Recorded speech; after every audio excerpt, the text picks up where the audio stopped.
Ms. Callahan, will you please take the roll call? Do we have a motion on the adoption of the agenda? Mr. Chair, I motion that the school board adopt the agenda as written. Second. There's been a motion and a second that the school board adopt the agenda as written. Any discussion? Hearing none, all those in favor say aye. Aye. All those opposed, no, and the motion passes. We're going to put somebody on the spot tonight for Pledge of Allegiance. Mr. Yonke, would you please lead us either in word or song to the Pledge of Allegiance this evening? Thank you. Yes, please. Thank you.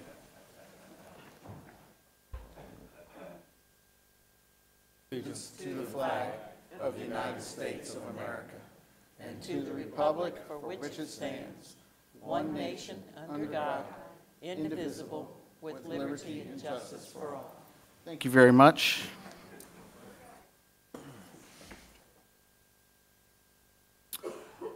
Miss Marjorie Church-Bourne, is that correct?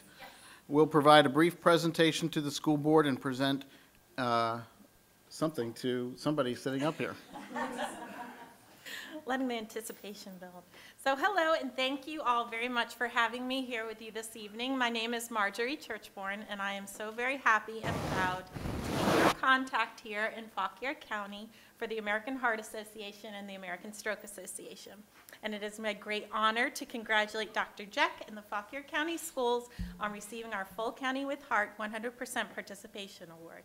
You are receiving this award through your school's participation and partnership in our community service learning programs such as Jump Rope for Heart and Hoops for Heart. The American Heart Association would like to recognize your dedication and commitment to helping us with our mission of building healthier lives free of cardiovascular diseases and stroke.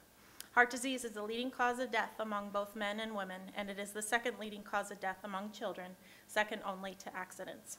Our school programs are one of the best ways to help in prevention and education for our students and families. Through these programs, we are raising awareness and life-saving donations towards research and education every year. And together, with your help, we are saving and improving lives. We're so thankful for your support, loyalty, and dedication, and look forward to together continuing to make the biggest impact we can in the fight against heart disease and building a culture of health in our community. I would like to extend a huge heartfelt thank you to Dr. Jack and all of my lead contacts at each school here in Fauquier County. Keith Good, Janelle Mazix, Ron Geen, Casey Kellican, Dean Spar, Jennifer Bird, Nicole Camarada, Donna Wilbur, Angie Summers Harlow, Daniel Beaver, Jamie Carter, Lisa Warner, Chris White, Chris Gasly, Eric Meal, Pat Lower, Ron Watkins, and Denise Smith-Haynes. These were and are our lead champions at each of our schools, and of course a huge thank you to all of the awesome school administrators, staff, and students for their support and participation as well. We couldn't do what we do without you. After the loss of my parents to a heart attack and stroke a couple of years ago, I began working for this important organization and made it my, made it my personal mission to try and help make a difference, raise awareness, learn warning signs, and pass on what I can to future generations to help everyone live longer, healthier lives. So in addition to the huge thank you from American Heart, I want to personally thank you for helping this cause that is so near and dear to my family and I. You are truly heart heroes in our eyes. I thank you all for all that you do.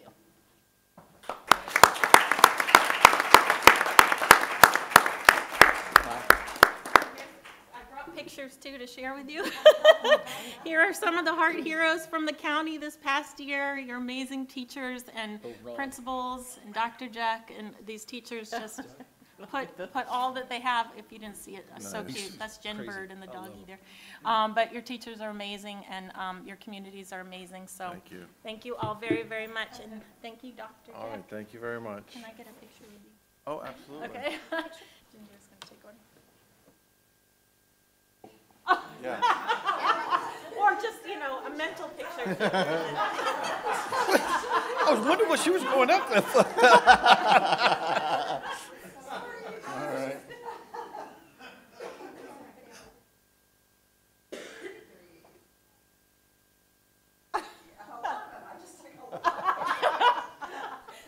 Thank you so much. Thanks, Dr. Jack. Thank you all very much. Hey, thank you. Appreciate you having me here. Thank you.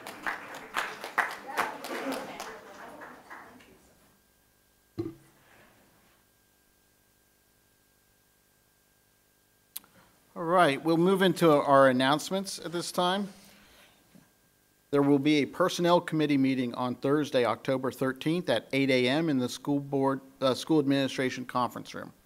The Gateways Advisory Committee will meet Monday, October 17th at 6 p.m. in the School Administration Conference Room.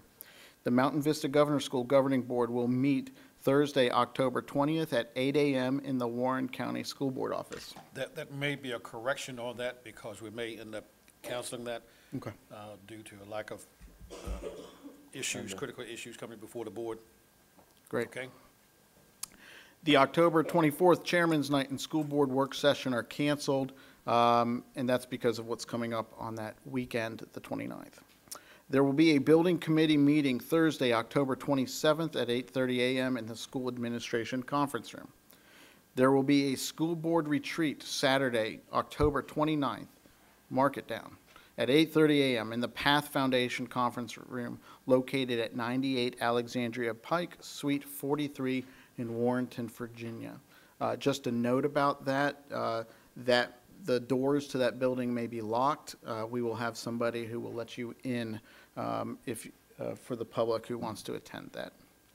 The School Health Advisory Committee will meet on Wednesday, November 2nd at 8 a.m. in the Central Complex Building Conference Room. There will be a Special Education Advisory Committee meeting Thursday, November 3rd at 5:30 p.m. in the Central Complex Building A Conference Room. There will be a Personnel Committee meeting on Thursday, November 10th at 8 a.m. in the School Administration Conference Room. The Finance Committee will meet Monday, November 14th at 5 p.m. right here at Fauquier High School in the library. And the next regular school board meeting will be Monday, November 14th in the Fauquier High School FALCON room right here at 7 p.m. That's Monday, November 14th. Any corrections, board members? Changes?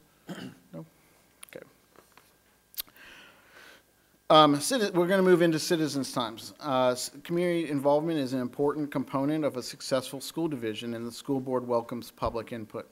There will be no dialogue, meaning back and forth discussion during citizens' time. However, ideas and concerns brought to the board this evening may be referred to the appropriate administrators for future information, research, and response when needed. In addition, if you do have a written statement and would like to provide that to Ms. Callahan, she will make sure that all the school board members receive that as well. Please be respectful of all speakers and limit your comments to 3 minutes. When I call your name, please step up to the podium and state your name and your magisterial district, okay? Our first is Anne Marie DeWald.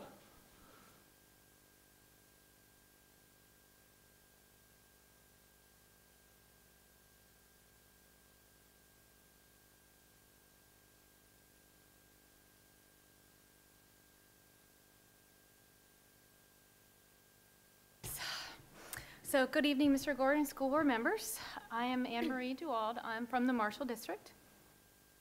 I'm speaking tonight on behalf of the Special Education Advisory Committee, or SEAC. For those who don't know, we are a school board committee that advises the school board on issues involving the needs of Fauquier County students with disabilities. We meet on the first Thursday of each month at 5:30 at the Central Complex building. The public is welcome, and we welcome as many people that are able to come. We ensure that the school board is aware of the strengths of the Fauquier County Department of Special Education, as well as areas in which services for our students with disabilities can be improved. At our monthly meetings, we discuss current trends and issues in Virginia and in Fauquier County that affect students with disabilities. We provide informational presentations on the number of topics that affect our students with disabilities and their parents, such as IEP policies and procedures, new Virginia laws regarding dyslexia, how to access accommodations, and transition from high school. We seek to promote disabilities awareness and provide support for parents of students with disabilities. This year, we have developed a Facebook page. You can like us at Special Education Advisory Committee of Fauquier County. We are currently compiling a parent survey. Well, then this will help us identify some of the systemic needs within the county. We have developed a SEAC brochure that will soon be available for the schools to distribute to our parents. I would like to thank Mr. Gorg for his proclamation on Disabilities Awareness Month. Finally, we understand that the school board is in the process of selecting new SEAC members. One of our current members have drafted 5 points to consider in the selection process. I have submitted these points in writing for your consideration. Thank you for your time. If you have any questions, we can be reached through the SEAC Facebook page, the Parent Resource Center at prc@fcps.org, or through the Fauquier County website under Special Education Department. Thank you. Thank you very much. Our next speaker this evening is Heidi Van Voorhees from the Scott District.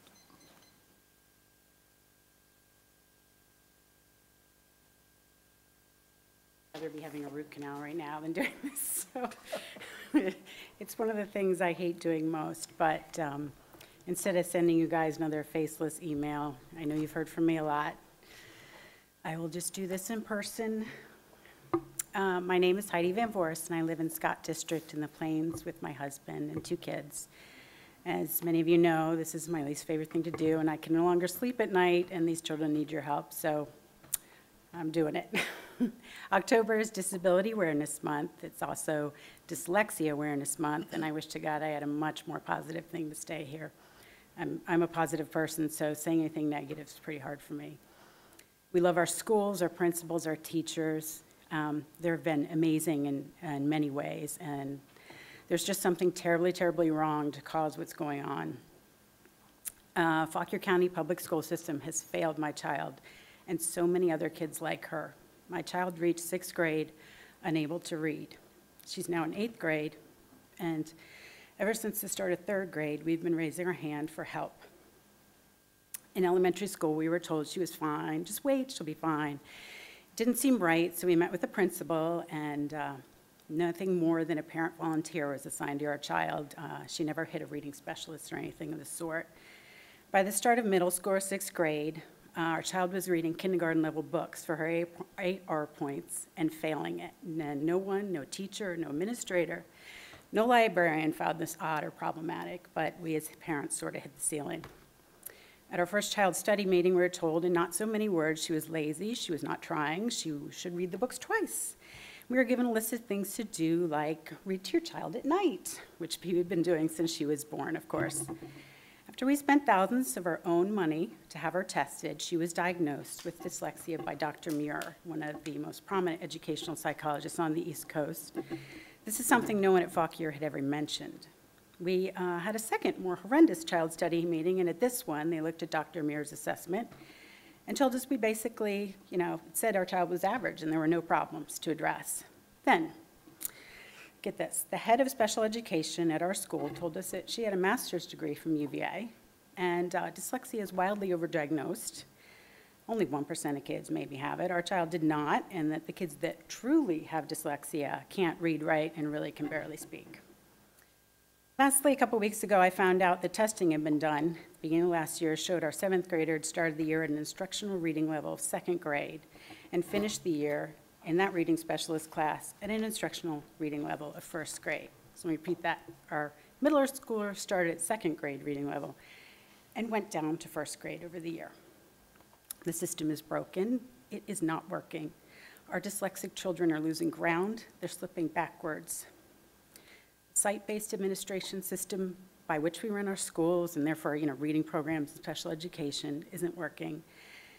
And it's left our administration hamstrung. It's like the Wild West out there at each school. No evidence-based reading program exists at ours.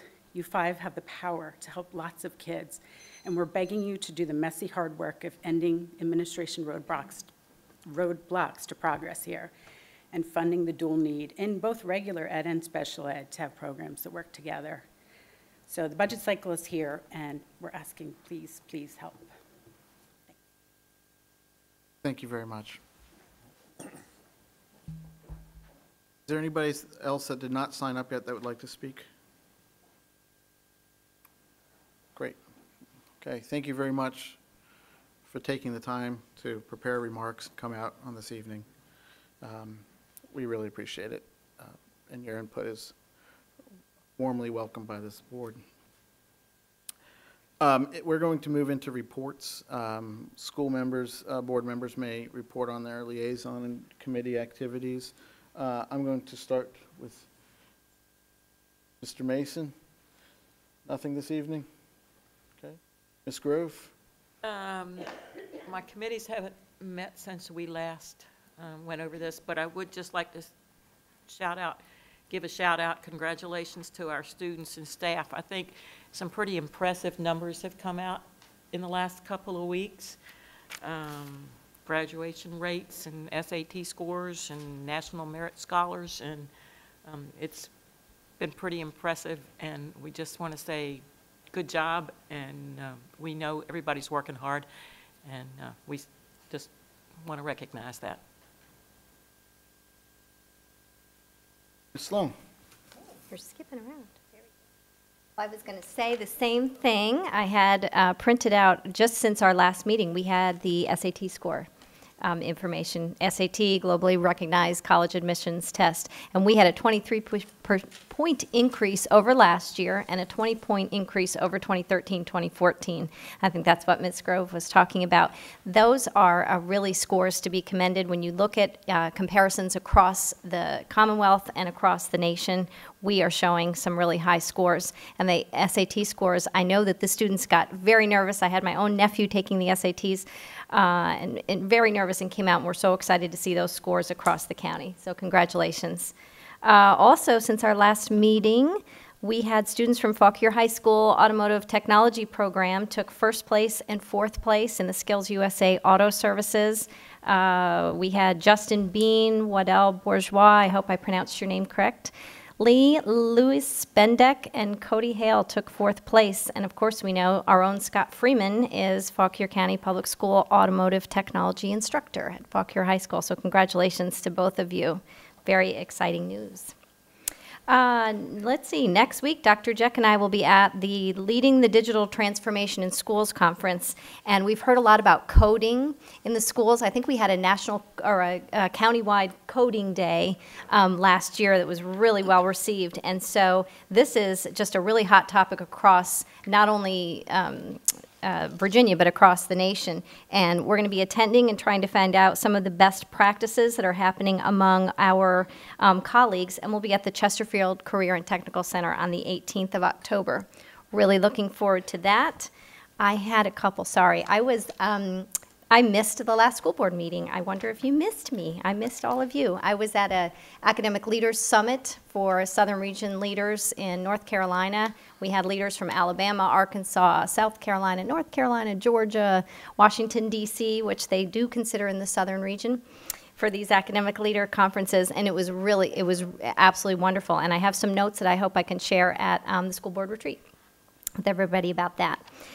Also, we had our Legislative Advocacy Conference in Charlottesville, and I attended. It is Bring Your Legislator to School Month in November. Very exciting, and I know Dr. Jeck is working with some of the staff members, and we hope to be able to bring that back to a good day in Fauquier County for having our legislators, Jill Vogel, Scott Ligenfelter, and Michael Weber, see all the great things that are happening in our school and be able to support us. I have been appointed to the Governor's Task Force on Virtual Education. I've been to 3 meetings now, and we are making some headway. And I think that the exciting things that will be coming to Fauquier County for virtual education and for online education will be benefiting our graduates. I think our high school principals are going to be seeing some money coming towards this. It's always nice to see money follow the best practices that are being offered from Richmond, and I'm really excited to serve on that committee. Just recently, I was invited by Steve Landis, who is our chairman of our House Education Committee, and Steve Newman, who's the chairman of our Senate Education Committee, to present on virtual education, online education, and digital best practices at the Education Committee leadership. committee. I passed on that information this afternoon to Dr. Jeck as well, because it's going to be spinning off into probably several different committees, and one of them may fall into our region with looking for some leaders that might be interested in serving. On a fun sports note, where are our golfers out there? We need people to support the 2016 annual Kettle Run High School Boys Basketball Golf Tournament. Is Friday, October 28th. I'll be there helping. I know we have at least 2 school division teams that are going to compete and maybe try to win this year. If there are business owners that want to be sponsors, there are lots of chances to be sponsors. And if there are community folks out there that would like to contribute to the prizes, we would love to have you do that. We already have a couple of really good prizes from some of the great business owners in Warrenton, and also the southern end of Prince William have also helped us out with that. This event, just a reminder, brings Kettle Run community together for a day of golf, fun, food, and friendship. It not only raises money for basketball equipment for the Kettle Run High School program, but also raises money for cancer awareness. If you can be there on the 28th, we'd love to see you. If you'd like information about it, either as a business owner or somebody who wants to be on the golf team, see me. I have a lot of information. Of course, it's on the website as well. That's all for me. Thank you. I did all of those things, okay? Yes.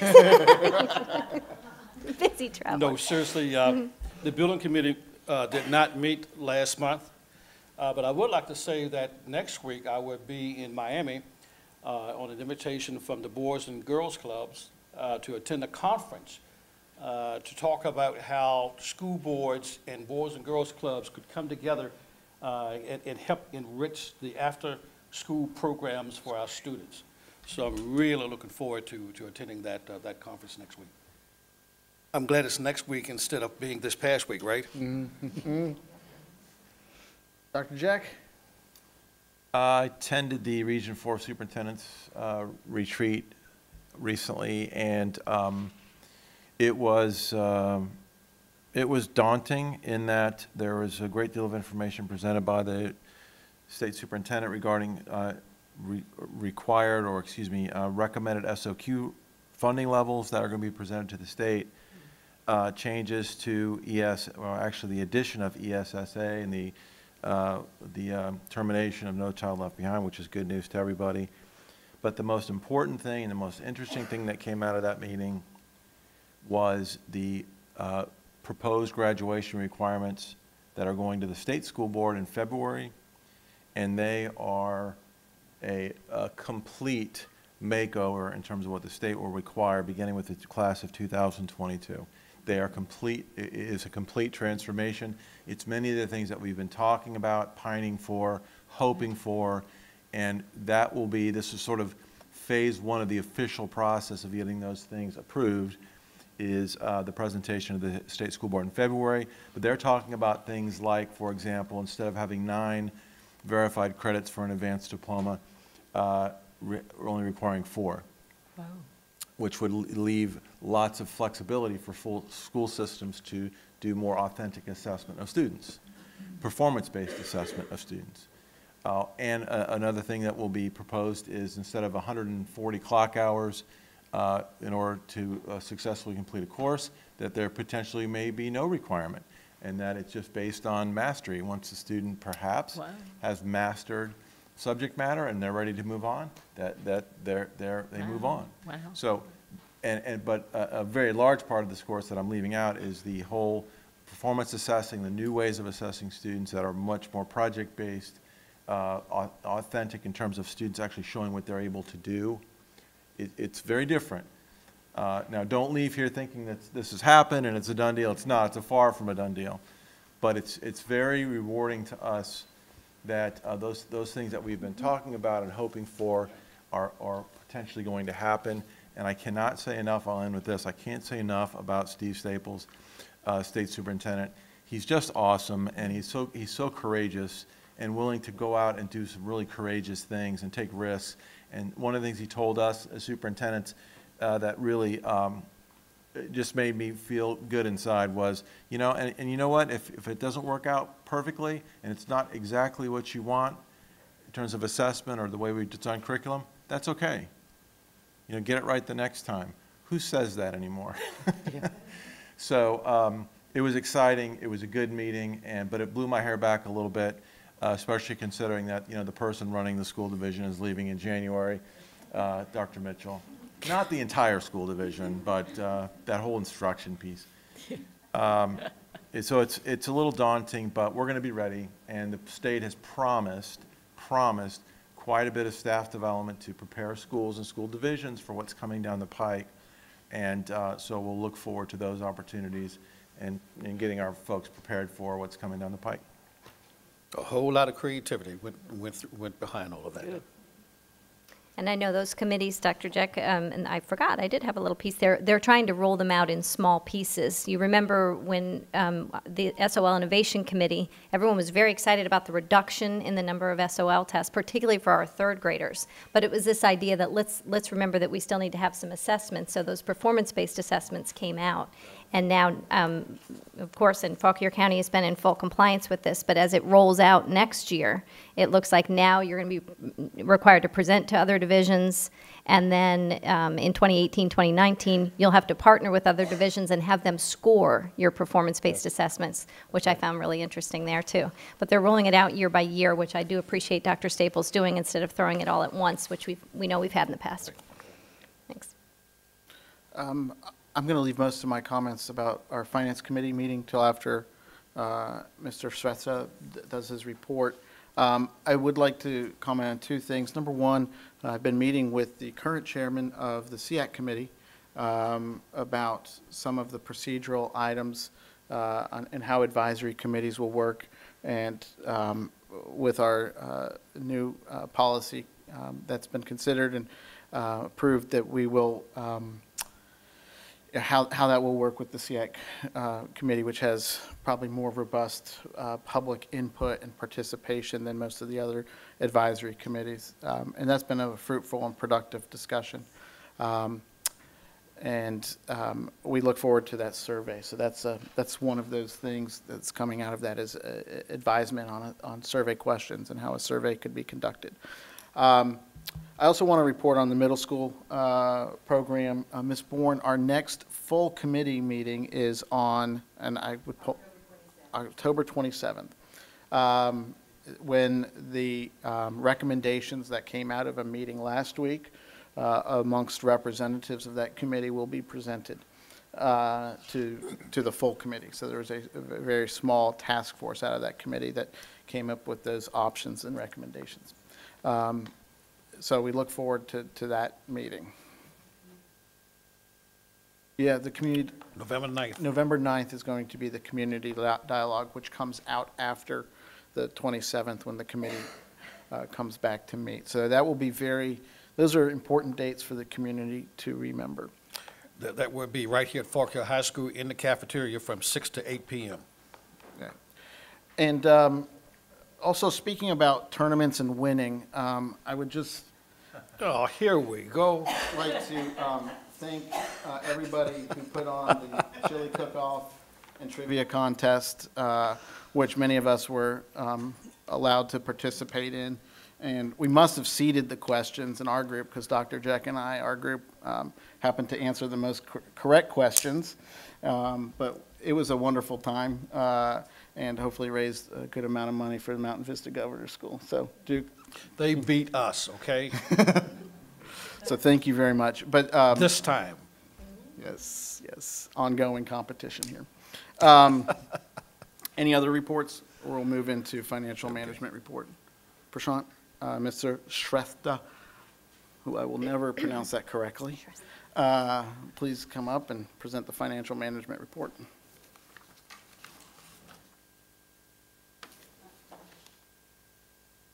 Somebody's server had. That's okay, I'll try to be very visual with my words.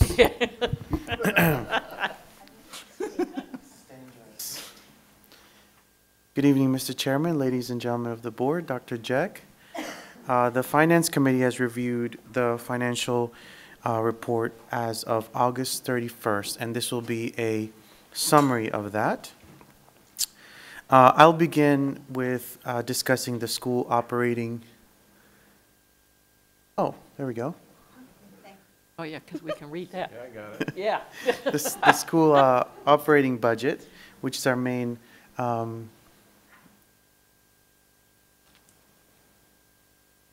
yeah, that's okay. As of August 31st, our revenues and expenditures are consistent with prior years, tracking at about 17%. This means that we've received, for example, $23 million in revenue out of, and the percentage of the amended amount, which is the 134 that you see up there in the second column under amended. So that's tracking closely with last year, and expenditures are tracking closely behind. We made some minor changes this year in the report. We're color coding the same funds together, so you can see green together and blue together. The next group is the school asset fund. This is the fund that the school division uses to purchase capital assets. To date, the fund is in a positive balance. Its revenues are at 67% as a percentage of the total amended amount, and expenditures are at 6.43%. And I'm below this now in the school textbook fund. That's not up there. But the school textbook fund is consistent with prior years, operating currently at around 28% and in revenues. And expenditures are usually significantly behind until we do a textbook adoption, and then it kind of catches up. But the fund is in a positive balance, and the school nutrition fund is currently tracking pretty closely to last year in terms of revenues. It's at this year it's at 12%. Last year was at 13%, and in expenditures around the same. So another change we've made in the financial reports is we've added a column called the use of fund balance, and this is to make it more clear and add a little bit of detail at the finance committee level, just for your information. In addition to the financial report, I wanted to discuss very briefly a consent item that's on the agenda today for year-end funds. School board, you have for your consideration 1% of the unspent, unexpended funds in our school fund for carryover from this year to next year. Sorry, and I just wanted to clarify. In the last meeting, I spoke to you about the state shortfall, and I just wanted to make a clear note that this carryover has to do with one-time funding. So what has happened this year and what has happened last year and what will hopefully happen every year is that the total amount of money we spend as the school division will not exceed the total amount of money that we've been given to spend. Hence, we don't go beyond our appropriation authority. So this year, we have spent up to 1% of that amount, and that's consistent with what was the case last year. And so the carryover item this year is a one-time carryover request from this year to the next year, and that will fund one-time items. The state shortfall, however, has to do with an ongoing reduction. So when the state decides we will not get $327,000 in revenue this year, it means that we will not get that into continued amount. So the base amount goes down. So that's continued over the years. I just wanted to make that small point of clarification so there isn't any confusion in a year where we have, we're facing cuts and we have this carryover request. Do you have any questions for me? Comments? One of the items we talked about the committee meeting was the staff is going to be meeting with county staff specifically to look at strategies on healthcare. Yes, sir. Containment costs and strategies for the future, and that's on November 3rd. So we thought that was a highlight of what staff is doing, really thinking forward on that.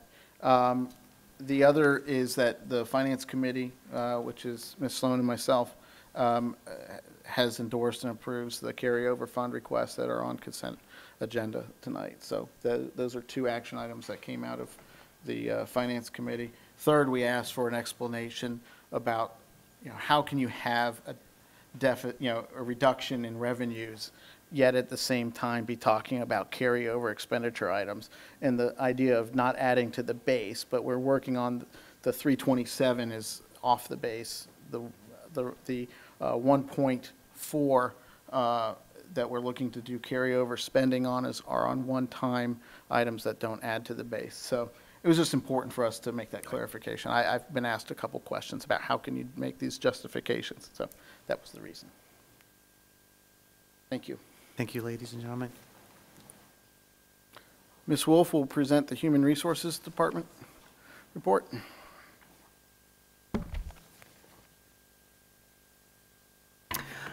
Good evening, Mr. Chair, members of the board, Dr. Jack. I'd like to summarize the September Human Resources Monthly Report. We currently have 7 certified and 11 classified openings.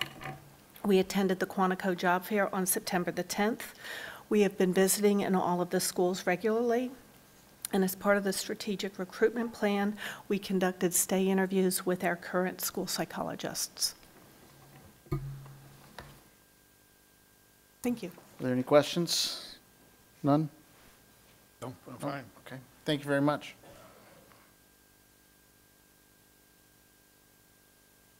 We will now move to consent agenda.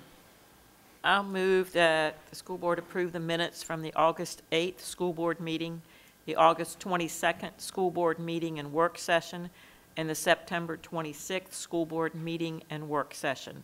The monthly bills and payroll, the revision of policy 1-6.1 regular school board meetings, the FY 2016 year-end funds, and the personnel actions, which include the following: the new and newly hired 1 teacher, 3 bus drivers, and 1 area building manager, the resignation of 1 teacher, 1 instructional assistant, 1 bus driver, and 1 school nutrition employee, the retirement of 1 custodian, and the release of 1 bus driver. Second.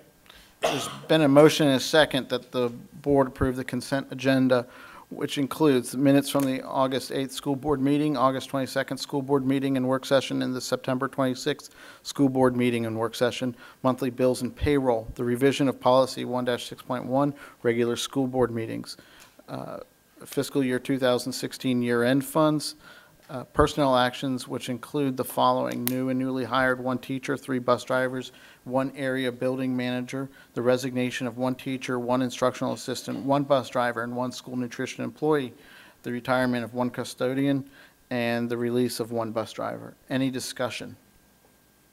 Hearing none, all those in favor say aye. Aye. All those opposed? The motion passes. Thank you very much.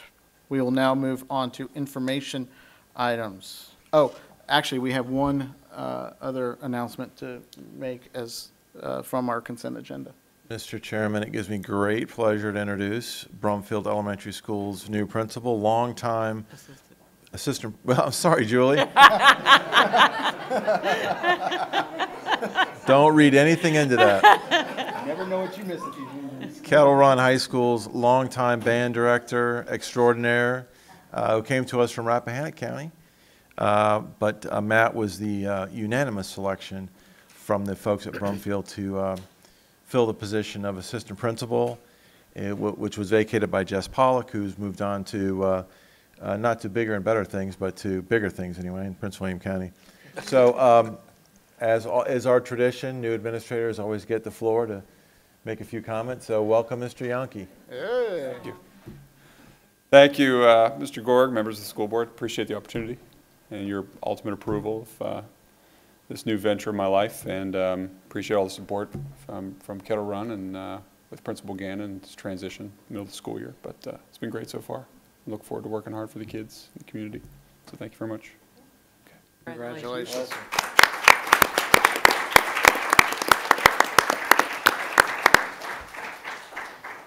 Dr. Mitchell, provide us the assessment report. Good evening, Mr. Chairman, members of the school board, and Dr. Jeck. As you know, the standards of quality require that you receive a status report annually, specifically on accreditation. And I typically do this at an October work session, but because we're not going to have an October work session, I'm doing it here, and I'm glad about that because we have some good news to share, I think. I'm going to be talking about these data that you see listed here. And please know that at your retreat, I'm going to take a closer look at the data, specifically at some student groups. We're going to be looking at some strategies that we are using to improve some data. And then at your work session on November 28th, we will talk about the schools that are partially accredited and talk about their school improvement plans, because we are required to do that as well. Okay? So first, we want to look at the state accountability system. These are the standards of learning assessment results at the division level for the 5 content areas that we do. In English reading, Fauquier County is in blue. The state is in orange, if you can see that. And we continue to grow incrementally and keep pace with the state. However, we all believe that we need to be doing better than that. We need to be exceeding the state. We think with our demographics, we need to be doing that. And we're trying to do that, hopefully, with a new literacy program and our continued work with our tiered logic approach to intervention, as well as looking at many other intervention programs. The same situation occurs in math. It's almost identical. The trajectory is up. We believe we need to be doing better, but we are keeping pace with the state as well. Writing is much higher, and not much higher, but it's a bit higher, growing incrementally, also keeping pace with the state. Again, we believe that there's room for growth. We want that to be in the 90s. In history, we do quite better than the state in many cases, and this is one of our higher performing areas. Reading, writing, and math are procedural subjects. It's not so much, it's not just knowing some content, but also knowing how to apply it. And I think sometimes it makes it a little bit more difficult in the kind of tests that our students are taking in multiple choice. History and science tend to lend themselves to this better, although I think Ms. Akers will tell you and Ms. Pulver will tell you that history and science are becoming also process kinds of subjects as well in what students are asked to do. But you see the results there in history, and science is quite similar. Keeping pace with the state and on a good trajectory upward. As we announced in mid-September, 16 of our schools are fully accredited. 3 of our schools are partially accredited. You see that adds up to 19, and you know that we have actually 21 sites. Southeastern students' scores go with their base school, and our Mountain Vista students' scores go with their base school as well. The 3 schools that are partially accredited, they receive the highest rating under partially accredited, called approaching the benchmark, because they came very close. And sometimes that's how people say this is a numbers game. These points that Pearson, Mary Walter actually represent a couple of students, 1 or 2 questions. But that's the way it works sometimes. So they will be, we'll be talking about their school improvement plans at the November work session. We're now going to turn to our college readiness data. The SAT is Ms. Sloan just said, is a global test, nationwide test. A score of 1550 on the SAT indicates a 65% likelihood that a student will receive a grade of B in college-level courses. So this year, for the first time, we reached that 1550 mark collectively, and we're pleased about that, and we're hoping that that will continue to go up. You are looking at about 10 years' worth of data. And we have more students taking the SAT, too, than we did in 2006, and that's good. And this is how we compare to Virginia and to the nation.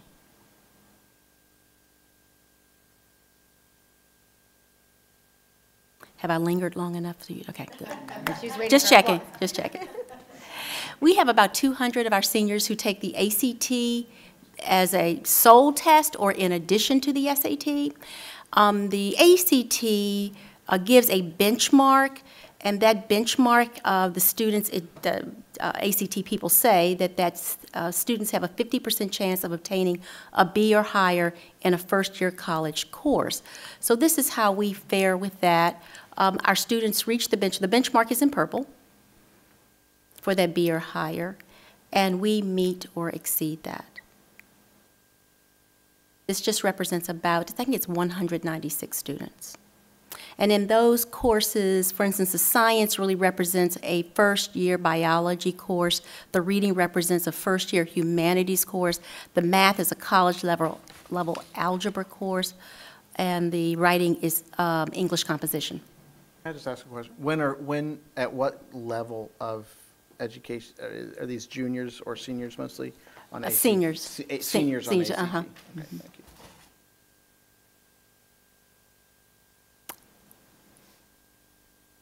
Dual enrollment, we have our English, history, and foreign language AP classes. Our students can also receive a dual enrollment college credit through Lord Fairfax or Richard Bland.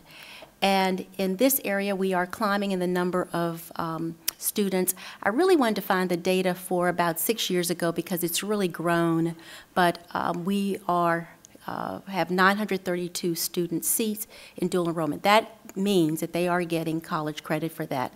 A mother of a senior was just telling me before the school board meeting that her child is going to have a year's worth of college credit entering school next year. Right, yes. I think that that's good. He's one of those who's taken advantage of that. And we have about 25% of our high school students who get college credit. AP participation. We offer AP coursework in English, history, science, math, foreign language, and art. And it follows the College Board's curriculum as well as the AP assessment. And we have 12 years worth of data just to show you. 12 years ago, 2004, we started requiring that all students participate in the full course, that is with the assessment as well. We started with 644 students. We're now over 1,800. One interesting thing that when we started to say every student must participate in the full part of AP, there was some concern that students would not take it because of that. But that is a myth.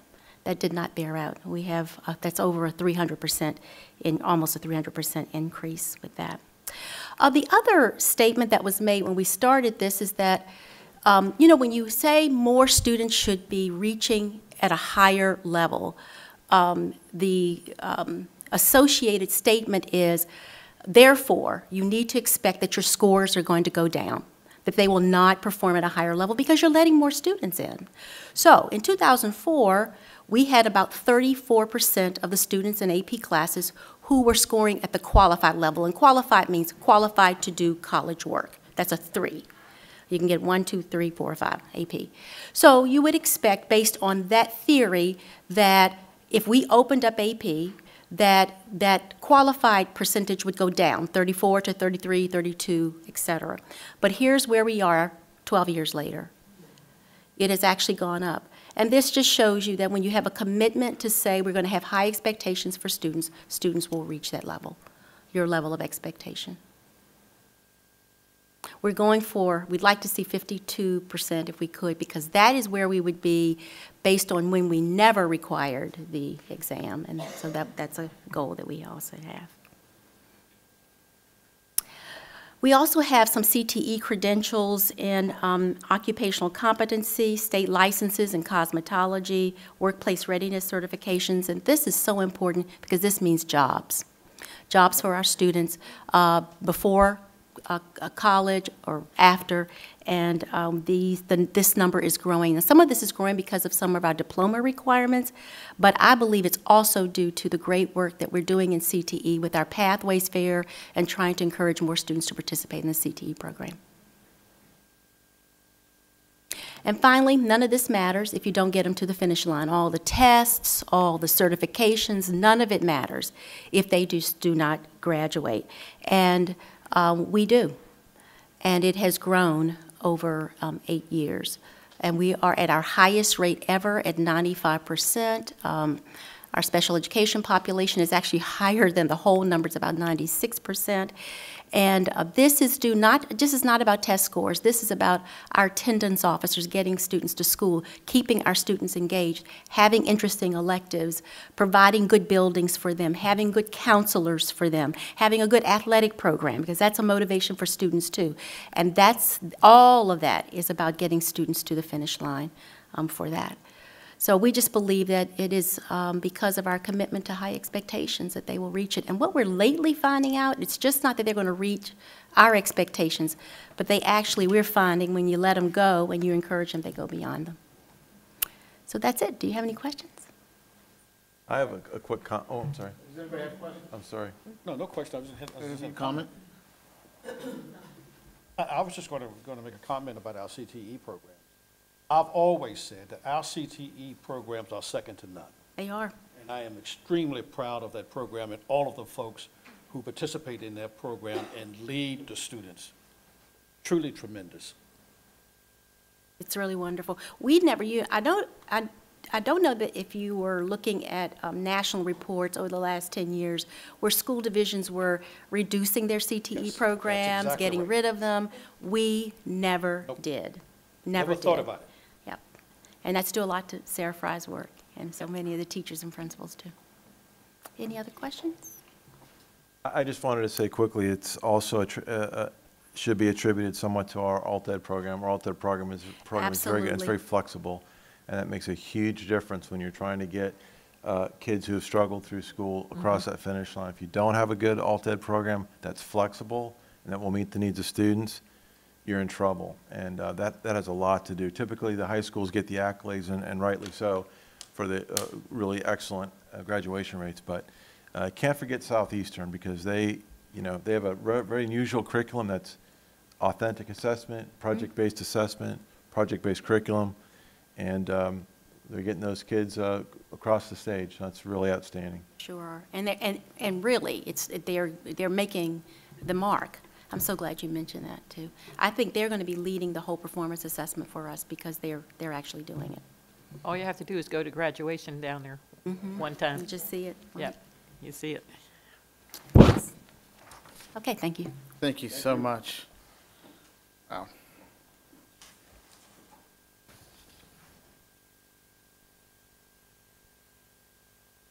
Okay, we will now move on to advisory committee membership and charges. Just a quick announcement. The CTE Gifted and School Health Advisory Committees have been established. The school board is also in possession of the applications for the SEAC, Special Education Advisory Committee. There is quite a bit of interest in that committee, so wanted to give the board additional time to review the candidates and in preparation for presentation on October 29th. Just wanted to mention that. Any, But move that to action. Right. yep. Just one comment about the SEAC. I think we have had more applicants, and the application is actually a little outdated compared to our new policy. So we probably are going to need some administrative help culling through those and kind of gleaning out those applicants in terms of qualifications based on our new policies. And we may have some questions we have back to some of those applicants as well. So see if in the next few weeks we can get some of that information back and forth between the board members and staff on that. Thank you. 2017 additional grant funds.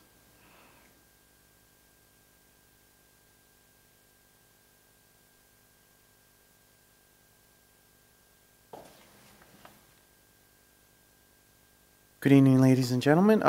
This information item is in regard to additional grant funding in FY fiscal year 17. The total amount of additional grant funding we'll be receiving is $238,222. This breaks down into 4 categories. $138,000 is for Title I. This is for instructional materials, training, curriculum improvements or enhancements, and assessments for teacher preparation. 91,000, I'm just going in round numbers, is for Title VI-B, supplemental level of support for student with disabilities. 6B, what did I say?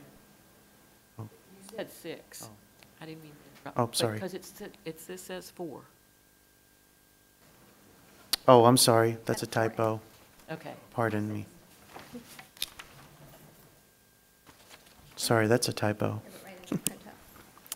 2,775, sorry about that, is for Title VI-B preschool. And this is for special education and for preschool students. And 5,789 is for the Carl Perkins grant. This information item is about when the budget begins, we estimate, we do our best, we do the best we can to estimate what each grant will be, how much we'll receive. But generally, it's a little bit higher or lower than that once the fiscal year starts. And this is just to match that amount in the budget. So I would like to request to move this for action, and that will bring our budget to the level that it needs to be for us to be able to receive and implement this work related to these grants. Do you have any questions? And sorry about the typo. Yes, that should be 6B. That's very important. Title VI-B. Yeah, That is important, so. yeah. Okay. I hope Randy is in here. He's here. You have it right on your printouts. It's right in the printouts. It's just wrong on the slide. Here. Oh, what he printed out for Finance Yeah. Committee today has Title VI on it, so, yeah. it's just- Noticed that. it's okay. We'll get remedial Latin going here, so. Just one comment. You talked about this is common. We're going to see this every year. So this is just, we have new school board members seeing this for the first time. This is nothing Right. unusual or new. Right. to The see purpose of this is transparency and also fiduciary control. It's easier to go up than down. Right. Hopefully, it's always higher than lower. Thank you. Thank There's a you. request to move this to action this evening. Mr. Go ahead. Mr. Chair, I motion that the school board move information items 10B and 10C to action items 11B and 11C for consideration for approval this evening. Second. There's been a motion and a second that the school board move information items number 10B and 10C to action items 11B and 11C for consideration for approval this evening. Any discussion? Hearing none, all those in favor say aye. Aye. Aye. No? The motion passes. All right, we are going to move to action items. I move that the school board adopt the proclamation which proclaims October as Disability Awareness Month. Second? There's been a motion and a second that the school board adopt the proclamation which proclaims October as Disability Awareness Month. Any discussion? I'd like to read that out loud, if that's okay, for the benefit of everybody here. Here's the proclamation. As the Disability Awareness Month is upon us, we remember that the Americans with Disabilities Act was officially adopted on July 26, 1990. Over the last 26 years, the Americans with Disabilities Act has fostered and maintained an increased awareness of the protections, needs, and opportunities for Americans with disabilities. Each and every American deserves the same opportunities, accessibility, and means to pursue their hopes and dreams, whether it is in employment, education, or leisure activities. Rooted in the premise that America is the land of equality and opportunity, we must continue to support programs, services, and initiatives that emphasize inclusion and affording everyone, no matter who they are, the same opportunities and accessibility in every aspect of society. As we work diligently to foster and maintain a culture of inclusion and accessibility, we must rededicate ourselves in all that we do to ensure that everyone can achieve their individual aspirations and dreams. Therefore, we dedicate and proclaim this month of October 2016 as Disability Awareness Month in Fauquier County Public Schools, and urge and encourage everyone to foster a society where Americans with disabilities can have equal and same opportunities in employment, education, and leisure activities. And as somebody noted earlier, maybe in private conversation, there's a lot of things that October is the awareness month for, including dyslexia, I believe. And bullying prevention. Bullying prevention. There's a lot of, this is fairly inclusive, but particularly of anybody with a disability, that we really try to foster an opportunity for them to succeed and have the supports that they need in the system. So thank you very much for letting us read that. Okay, any more discussion? All those in favor say aye. Aye. All those opposed, no. The motion passes. Thank you. I move that the school board approve the charges and membership as presented for the CTE, Gateways, and School Health Advisory Committees.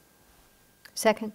There's been a motion and a second that the school board approve the charges and membership as presented for the CTE, Gateways, and School Health Advisory Committees. Any discussion? Hearing none. All those in favor say aye. Aye.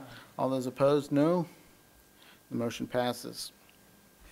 Mr. Chair, I motion that the school board approve the fiscal year 2017 additional funds from the following grants: Title I, Title 6B, Title 6B preschool and Carl Perkins in the total amount of $238,222. Second. There's been a motion and a second that the school board approve the fiscal year 2017 additional funds from the following grants: Title I, Title 6B, Title 6B preschool, and Carl Perkins in the total of $238,222. Any discussion? Hearing none, all those in favor say aye. Aye. All those opposed? And the motion passes. Is there anything else before we adjourn? That's the conclusion of our agenda. Adjourn. Move to adjourn. So be it. We are adjourned. Thank you very much.